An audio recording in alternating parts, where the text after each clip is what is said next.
A obesidade infantil é uma realidade cada vez mais recorrente no Brasil. Tanto que os números assustam. De acordo com a Organização Mundial de Saúde, 1/3 das crianças entre 5 e 9 anos encontra-se acima do peso, podendo gerar diversas consequências físicas e psicológicas para os pequenos. A partir de agora, nós vamos conversar com o médico endocrinologista Wallace Miranda para aprofundarmos as informações relacionadas ao assunto do dia, obesidade infantil. Um bom dia para o senhor, Dr. Wallace Miranda. Bom dia, Bartolomeu. Bom dia, doutor. Bom dia, Obrigado pela participação. Só lembrando que você, telespectador, você pode interagir com o programa através do nosso telefone. É o 3133-3000. 3133-3000. Ou também pelo WhatsApp, né, Bartolomeu? 994-61-1144. E olha só, doutor, muito bom dia. Antes da gente começar nossas informações sobre essa doença que vem realmente atingindo a maioria das crianças, a gente fez uma matéria produzida aqui pela TV Assembleia. O repórter Gerson Rezende foi conversar com uma mãe que tem muito cuidado com a alimentação do seu filho para que ele não tenha problemas com a obesidade. Uma disfunção típica dos tempos modernos, em que a pressa do dia a dia impõe uma alimentação sem muito controle. É a obesidade, mais comum nos adultos, mas começa a preocupar também as crianças e adolescentes. No Brasil, a obesidade infanto-juvenil subiu 240% nas últimas 2 décadas. Uma alimentação saudável e equilibrada é uma das maneiras de evitar a obesidade.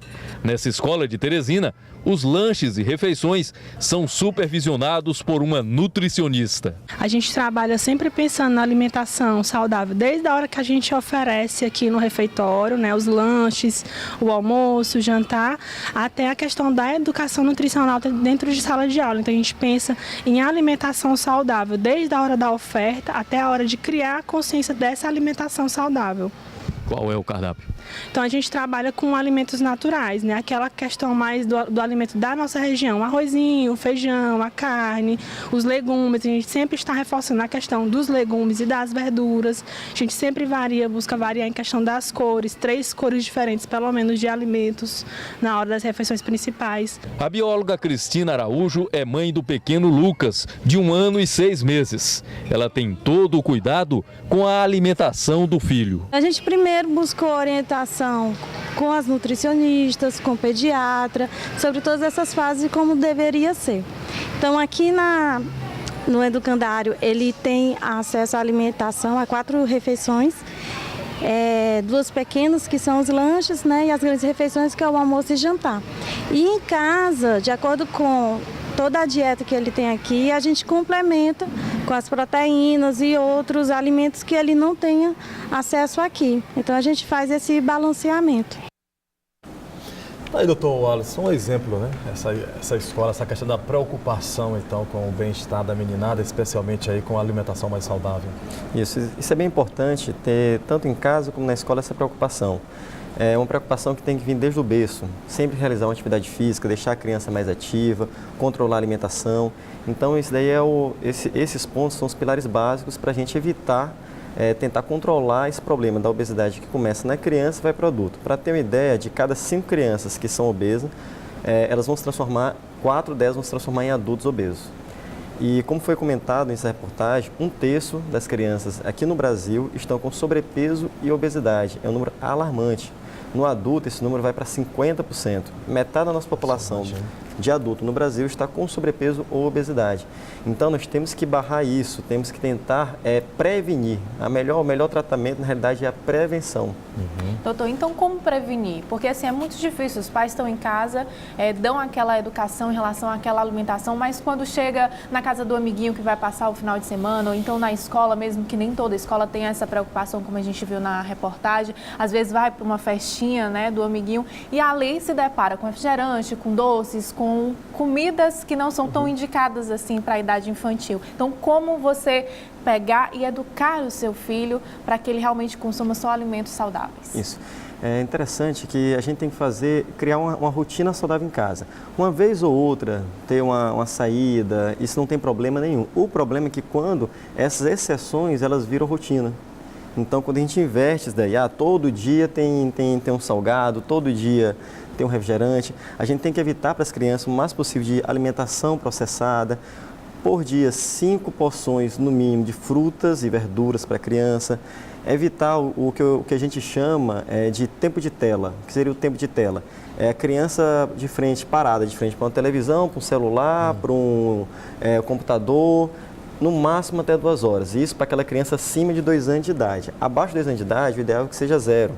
Ou seja, se quiser colocar a criança para interagir, uma música e tal, pode colocar mais televisão desligada, deixa a criança interagindo, tentar criar mais atividades mais lúdicas, tentar voltar ao que era antigamente, mais uma bicicleta mesmo, colocar a criança para brincar com outros colegas.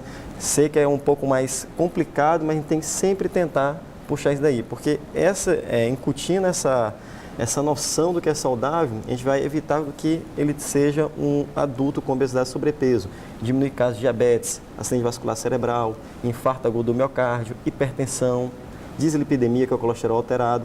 Então, temos vários meios de fazer isso e começar desde sempre, né? Dr. Wallace, quais são então as consequências da obesidade infantil, ou seja, para a própria criança? Quais são os males que elas estarão sujeitas com a obesidade infantil? Além desses problemas na fase adulta, a gente está observando muito, para ter uma ideia, aquela criança que já tem dislipidemia, ou seja, a criança já com colesterol alterado, aquela criança que tem o diabetes mellitus tipo 2, que é uma doença bem mais prevalente adulta, ela está acontecendo cada vez mais na criança, no adolescente. Então, a gente tem essas patologias que estão cometendo mais criança, hipertensão arterial também. Então, a base é a prevenção, a gente tentar evitar isso. Doutor, uma gestação onde aquela mãe não tem preocupação com a alimentação que ela ingere, come muito salgado, fritura, pode ser um indício já de que aquele bebê ao nascer ele também vai ser uma criança que tem tendência à obesidade? Sim, sim. A criança que nasce com mais que 4 quilos, ela tem uma probabilidade maior no futuro a ser uma criança obesa, a ser uma criança com diabetes, hipertensão. E a preparação não tem que ser na gravidez, na realidade tem que ser antes da gravidez. Os pais, tanto a mãe como o pai, eles têm que se preocupar com o sobrepeso e obesidade, para que o bebê ele seja um bebê mais saudável, seja uma criança mais saudável. Ou seja, e antigamente acreditava-se que era mais a mãe. Não, é só a mãe durante a gravidez. Atualmente já sabe que a mãe tem que se preocupar, o pai tem que se preocupar também. Aquela criança filha do pai obeso, ela tem uma chance maior de ser obesa. Então, é uma coisa genética. Exatamente, tem uma influência grande genética. Se a mãe é obesa, então a probabilidade maior da criança ser obesa. Então, essa preocupação tem que ser desde sempre. Pensou em ter filho, pensa antes em dar uma controlada no corpo, fazer uma atividade física. Cada vez mais a gente está vendo isso, sempre na prevenção. Dr. Wallace, o brasileiro gosta de um chamado regime, né? Nada disso para as crianças, né? A questão mesmo seria uma reeducação alimentar, exatamente. Algo mais sistemático. Isso. É uma coisa a longo prazo. A gente não pode falar assim, vamos fazer aqui um regime de 1 mês para tentar perder peso. Eu quero passar bem o Réveillon, o Natal está chegando. Natal tá chegando, verão, então, mas não tem que ser uma coisa para sempre, uma coisa mantida. Coisa a curto prazo, a gente vê que não tem um efeito a longo prazo. Então, a gente tem que sempre se preocupar com isso. Doutor, como é a forma, então, de lidar com essa criança? Seria a questão principal, o exemplo dentro de casa? Porque, às vezes, o pai, ele come um alimento, mas, assim, faço o que eu digo, mas não faço o que eu faço. Às vezes, ele come uma besteira, mas não quer que o filho imite.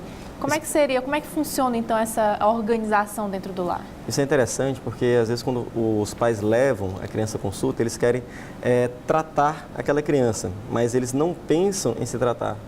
Então, é um tratamento conjunto para a família toda. E envolve a parte nutricional, envolve essa parte da atividade física e, muitas vezes, a parte psicológica também, de entender todo esse processo. Não é a criança quem está tratando, é a família inteira. É o pai, a mãe, os irmãos, o ambiente dela, o ambiente escolar, o ambiente dos colegas. Então, é bem amplo, é um desafio cada vez maior tratar aquela criança com sobrepeso e obesidade e a gente tem que estender para todo o seu ambiente. Até mesmo porque dificilmente o que tem na geladeira é posto pelas crianças. Né? Normalmente são os adultos que compram. Aí imagina a criança abrir a geladeira e está lá disponível para ela só alimentação não tão saudável. Obviamente ela vai comer, ela está errada? De maneira alguma. Os pais que têm que se preocupar. Doutor Wallace, nós estamos chegando na parte final da nossa entrevista, no tocante, por exemplo, a exames de controle. Nesse caso, quando o pai perceber que a criança está acima do peso, o senhor, no caso, o senhor é um médico endocrinologista, mas tem os pais, por exemplo, a criança de até 10 anos, por exemplo, tem a questão dos pediatras também. O que é que o senhor aconselharia nesse momento? Qual é o profissional já indicado? Já o endocrinologista ou o próprio pediatra poderia já resolver essa questão inicialmente? Isso. Só para finalizar, doutor. Os pediatras são nossos grandes parceiros, porque a criança ela está sendo acompanhada inicialmente com o pediatra. A partir do momento que o pediatra percebe que ela está ficando acima do peso, existem algumas curvas que a gente analisa, é diferente do adulto.